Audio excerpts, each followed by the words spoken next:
দিনহাটা মানেই উত্তেজনা, দিনহাটা মানেই গরম। সেই দিনহাটায় দেখুন বিক্ষোভ, উত্তেজনা, বিজেপির কর্মীদের বাড়ি ভাঙচুরের অভিযোগ।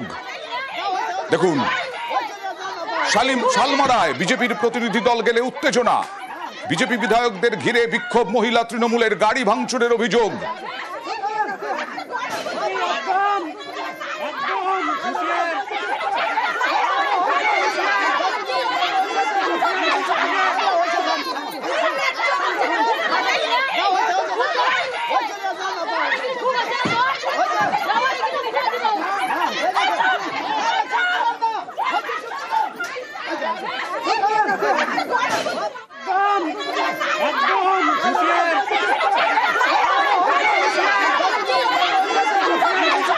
শুভঙ্করের সাথে কথা বলবো, আমাদের প্রতিনিধি শুভঙ্কর। বিজেপি বিধায়করা শালমারায় কেন গেছিলেন, কোন কোন বিধায়ক গেছিলেন, কেন এই পরিস্থিতি হলো?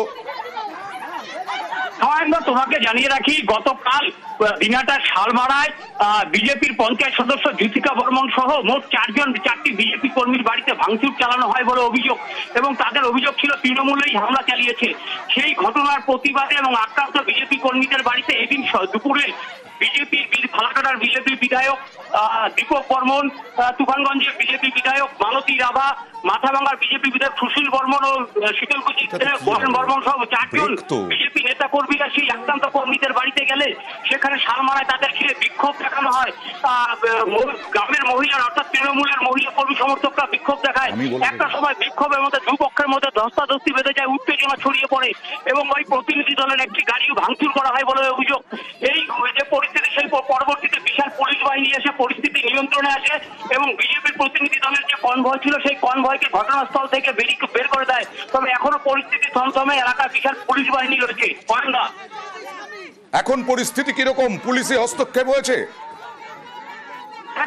আগে থেকেই একটা অশান্তি হতে পারে বলে পুলিশের অনুমান ছিল, কিন্তু সে কারণে পুলিশ কিছুটা ছিল, কিন্তু এতটা গন্ডগোল লাগবে সেটা বুঝতে পারেনি পুলিশ। পরবর্তীতে খবর পেয়ে সাহেবগঞ্জ থানা থেকে বিশাল পুলিশ বাহিনী এসে পরিস্থিতি নিয়ন্ত্রণে আনে। পাশাপাশি সেখানে যে বিজেপি কনভয় ছিল, নেতা কর্মী বিধায়করা ছিল, তাদেরকে সেই ঘটনাস্থল থেকে বের করে দিয়েছে।